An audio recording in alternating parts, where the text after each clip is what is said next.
ke sana, Pak.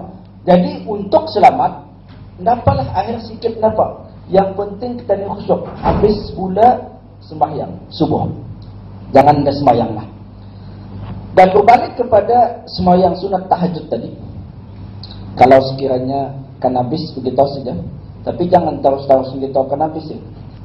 10 minit kah bagi tempoh. Sembahyang sunat tahajud baginda Rasulullah SAW mengamalkan. Sehingga pecah-pecah tumit baginda. Coba bayangkan sampai apa lama, Pak. Sembahyang sunat tahajud yang afdal adalah sembahyang yang lama. Walaupun rakaatnya sedikit. Macam 2 rakaat tapi panjang. Daripada sembahyang yang banyak rakaat tapi pendek. Macam surah yang pertama, ayat surah Yasin ke paling-paling bagi 2 ke saja tak apalah. Kalau yang lancar itu macam Al-Fatihah betul. Jangan susang terbalik sajalah. Dalam Yasin ada balik-balik tu ayatnya. Kalau kurang-kurang hafalan, dia dah mau habis ni. Apa tu pusing-pusing kan ni?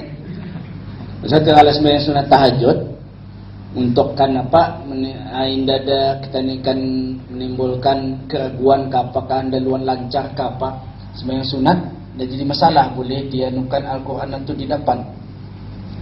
Kalau anda pun ambil Quran damit, orang tahfiz selalu mengamalkan cara itu. Kalau sembahyang sunat boleh. Tapi pastikan, mesti praktikal.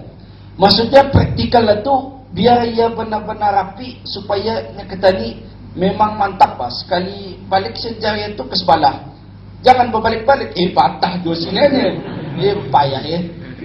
Mesti cukup latihan. Supaya indah terlampau kelang kabut, Pak. Ujung-ujung sekarang tercakap ke apakah batal orang sembahyang. Sembahyang qiyamul lail menurut sejarah baginda Rasulullah SAW sembahyang sunat tahajud dikerjakan oleh baginda Rasulullah sejak mula-mula Islam berkembang di Madinah. Sewaktu di Madinah lagi. Kalau mengikut sejarah sesuai dengan firman Allah Subhanahu wa taala, a'udzubillahi minasyaitonir rajim. Ya ayyuhal muzammil qumil laila illa qalila nisfahu aw inqus minhu qalila aw zid alaihi wa rattilil qur'ana tartila. Ini antara tata cara sembahyang qiyamul lail. Wahai orang berselimut, artinya baginda Rasulullah. Kenapa namanya? Saya itu baginda Rasulullah sedang tidur, kena bangunkan untuk sembahyang sunat tahajud ataupun sembahyang qiyamul lail. Dan ketani pun boleh mengambil tabaruk daripada Al-Quran ini. Orang berselimut, ketani pun berselimut kalau malam. Jarang sekali orang tidur dan berselimut. Selalunya lah. Paling-paling selimut damit sajalah. Cute selimut kaya. Menutup kaki kan. Bangunlah solat tahajud. Disebutkan tahajud di sana. Kerana qiyamul lail ia sinonim dengan tahajud. Seolah-olah tidak sempurna qiyamul lail kalau tidak ada sembahyang sunat tahajud. Solat tahajud pada waktu malam, selain daripada sedikit masa yang tidak dapat tidak untuk berehat. Ini baginda Rasulullah, artinya untuk kita ni berehat adalah waktu malam, kita ni tidur, dan setelah itu Allah Subhanahu wa taala berfirman sebagai wahyu kepada baginda Rasulullah untuk bangun. Setelah rehat sekejap itu bangun tak. Cukup sudah tu memadai. Selain daripada sedikit masa, iaitunya separuh dari waktu malam. Ataupun kurangkan sedikit daripada separuh itu, ataupun lebihkan sedikit daripadanya. Dan setelah sembahyang ditambah lagi dengan ayat ini, dan bacalah Al-Quran dengan tartil. Itu bacaan yang terang, jelas dan betul menurut ilmu tajwid.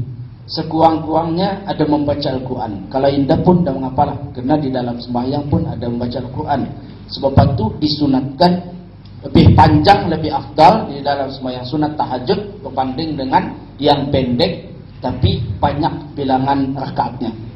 Macam 8 rakaat tapi pendek kan ya. Qur'an tengahnya ada lain kan? Ya tengahnya siapa tuan ni? Tapi dapat bagus. Yang penting kita ni amalkan dulu. Kelebihan sembahyang sunat qiyamul lail, afdalus shalah ba'dal faridah qiyamul lail. Qiyamul lail ni adalah sembahyang yang paling afdal. setelah sembahyang fardu. Apapun sembahyang, dia tidak akan menyamai sembahyang fardu. Karena fardu itu adalah satu kewajiban. Ia wajib, perkara asas yang pokok. Yang fardu indah sempurna, seolah-olah yang sunat adalah sia-sia.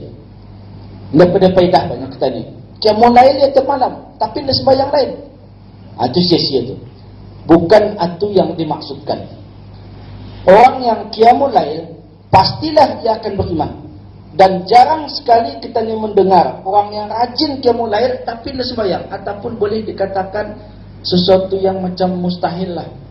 Kerana qiyamul lail itu payah bah. Payah benar. Macam mana boleh ia mampu qiyamul lail? Sembahyang zuhur ia tidak mampu. Kecuali atas dasar lain. Macam program mana lah. Kerana diwajibkan. Wajib je masih. Artinya bertambung teh sama-sama wajib. Kalau indah dah ikut program qiyamul lail, indah dapat menduduki peperiksaan. Sebagai contoh sekiranya. Jadi ia akan qiyamul lail.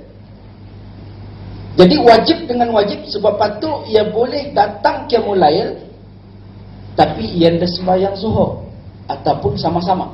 Ini contohnya. Kerana saya beritahu tadi, takkan mungkin seseorang itu rajin qiyamul lail kalau ia dah sembahyang fardu. Boleh saya katakan mustahil. Tapi kalau ia sembahyang fardu, tidak semestinya juga ia qiyamul lail. Kerana qiyamul lail itu terlalu payah. Macam saya beritahu tadi, berani saya beritahu, memang payah. Kalau saya sendiri pun bukannya selalu. Tiap hari ini payah. Beranak berbini lagi payah. Kalau bujang ini bisa sikit. Tapi lain payahnya. Terlampaukan akhir tidur saja bang. Payah lagi kan bangun. Kelebihan qiyamul lail yang terakhir saya sampaikan di sini, ditempatkan di akhirat nanti di tempat yang terpuji, akan mendapat keridhaan Allah Subhanahu wa taala dan dapat mendekatkan diri kepada Allah Subhanahu wa taala. Aqrabu ma yakunu rabbu minal 'abdi fi jawfil laili al-akhir. Dan kesimpulannya, selain daripada kelebihan-kelebihan yang saya sebutkan tadi, akan dijanjikan masuk syurga dengan selamat sejahtera, dan seterusnya akan mendapat syafaat baginya dan ahli keluarganya. Ahli keluarga pun ikut betul, mendapat keuntungan dan dijadikan orang yang bijaksana dengan digunakan pengetahuan yang tinggi, dan akan dibangkitkan daripada kubur dengan wajahnya yang putih bercahaya. Putih tu, kalau ia orang hitam, di akhirat nanti putih tu. Ini yang benarnya ni.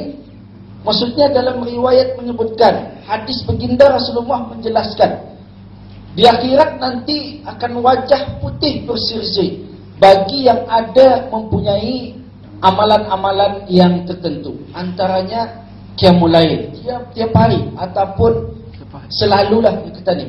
InsyaAllah di akhirat ia akan putih. Kalau yang langsung tidak ada amalan, sembahyang fardu pun payah, qiyamul lail pun dada, putih di dunia, di sana ia akan hitam. Dan diringankan hisabnya, dipermudahkan meniti sirat al-mustaqim, dan diberikan buku amalannya dengan tangan kanan di akhirat.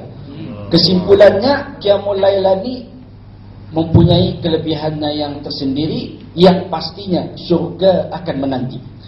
Dan di akhir sisi ini, saya mengambil sedikit masa. Berapa minit? Malu-malu bis dia ni. Kalau awal ni habis nyaman nantinya ni. Sembahyang sunat tasbih. Kerana tadi saya beritahu, sembahyang sunat tasbih mempunyai kelebihannya yang tersendiri.